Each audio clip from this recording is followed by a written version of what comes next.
नमस्कार दोस्तों, आशा है आप सभी कुशल और मंगल होंगे और सश्रमी होकर जीवन मंगलमय बनाने का प्रयास कर रहे होंगे।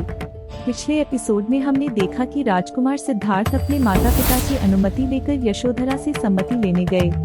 उन्हें लगा था कि यशोधरा प्रव्रज्या का विषय सुनकर दुखी होकर मना कर देगी, पर ऐसा नहीं होता। यशोधरा की साहस, त्याग, कुलीनता का परिचय प्रथम सिद्धार्थ को हुआ। अब कहानी को आगे बढ़ाते हैं। सिद्धार्थ ने कपिलवस्तु में स्थित भारद्वाज के आश्रम में प्रव्रज्या लेने का निश्चय किया। अगले दिन वह सुबह जल्दी उठकर अपने सारथी छन और प्रिय घोड़े कंथक के साथ आश्रम की ओर चल पड़ा। जैसे ही वह आश्रम के निकट पहुंचा, स्त्री और पुरुषों की भीड़ द्वार पर इकट्ठा हो गई, जो उसे नई नवेली दुल्हन की तरह घेर रही थी। उनके चेहरे पर आश्चर्य का भाव था और उन्होंने हाथ जोड़कर उसका स्वागत किया। लोगों ने उसे घेर लिया और उनकी भावनाएं उमड़ पड़ी, जैसे वे उसे अपनी आंखों से पी रहे हों। कुछ स्त्रियों ने उसे कामदेव का अवतार माना, क्योंकि वह चमकते लक्षणों और आभूषणों से सुसज्जित था।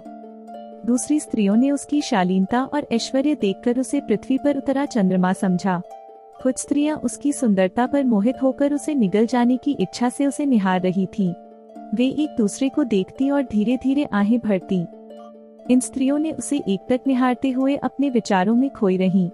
न तो वे बोली, न मुस्कराईं। वे उसके प्रव्रजित होने के निर्णय पर आश्चर्यचकित थीं। बहुत मुश्किल से वह भीड़ से अलग होकर आश्रम में प्रवेश कर सका। सिद्धार्थ नहीं चाहता था कि शुद्धोदन और गौतमी उसकी प्रव्रज्या देखें, क्योंकि वह जानता था कि वे इस दुख को सहन नहीं कर पाएंगे। परंतु उन्हें बिना बताए ही वे आश्रम पहुंच गए थे। आश्रम के परिसर में प्रवेश करते ही उसने भीड़ में अपने माता पिता को देखा। उसने पहले उनके पास जाकर आशीर्वाद मांगा। वे भावनाओं से अभिभूत थे। वे कुछ बोल न सके और बस रोते रहे। उन्होंने उसे गले लगाया और आंसुओं से भिगो दिया। छन ने कंथक को आश्रम में एक वृक्ष से बांध दिया और पास ही खड़ा रहा। शुद्धोदन और गौतमी को रोते देखकर वह भी भावुक हो गया और रोने लगा। काफी मुश्किल से सिद्धार्थ अपने माता पिता से अलग होकर छन के पास गया। उसने अपने वस्त्र और आभूषण उसे घर वापस ले जाने के लिए दे दिए। फिर उसने अपना सिर मुंडवाया, जो परिव्राजक के लिए आवश्यक था। उसका चचेरा भाई महानामा परिव्राजक के अनुकूल वस्त्र और भिक्षा पात्र लेकर आया था। सिद्धार्थ ने उन्हें पहन लिया। परिव्राजक के जीवन में प्रवेश करने के लिए सिद्धार्थ ने भारद्वाज से प्रव्रज्या ग्रहण की। अपने शिष्यों की सहायता से भारद्वाज ने आवश्यक संस्कार किए और सिद्धार्थ गौतम को परिव्राजक घोषित किया। सिद्धार्थ ने वाक्य संघ को 2 वचन दिए थे, प्रव्रज्या लेना और शीघ्र ही शाक्य साम्राज्य छोड़ना। प्रव्रज्या संस्कार के पूरा होते ही वह तुरंत अपनी यात्रा पर निकल पड़ा। आश्रम में भारी भीड़ थी, क्योंकि गौतम की प्रव्रज्या की स्थिति विलक्षण थी। सिद्धार्थ जैसे ही आश्रम से बाहर निकला, भीड़ भी उसके पीछे पीछे चल दी। कपिलवस्तु छोड़ने के बाद उसने अनोमा नदी की ओर प्रस्थान किया।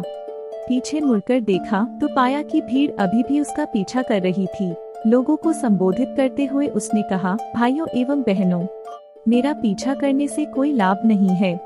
मैं शाक्यों और कोलियों के विवाद को सुलझाने में असफल रहा हूँ, लेकिन यदि आप समझौते के पक्ष में जनमत बना ले तो सफल हो सकते हैं। इसलिए कृपया लौट जाएं। उसकी प्रार्थना सुनकर भीड़ वापस लौटने लगी। शुद्धोदन और गौतमी भी महल की ओर लौट गए। गौतमी ने सिद्धार्थ द्वारा उतारे गए वस्त्र और आभूषण को कमल के तालाब में फेंकवा दिया।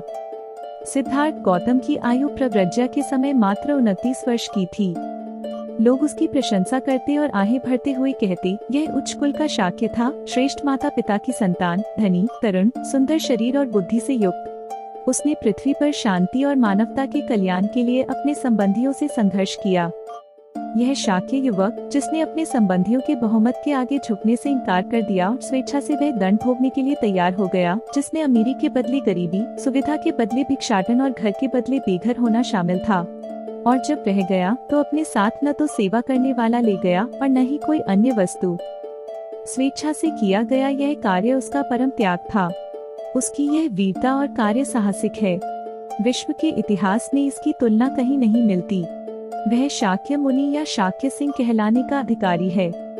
शाक्य कुमारी कृषा गौतमी का कथन सही था। तब सिद्धार्थ गौतम के लिए उसने कहा था, सचमुच धन्य है वह माँ, धन्य है वह पिता, जिन्हें ऐसा पुत्र मिला।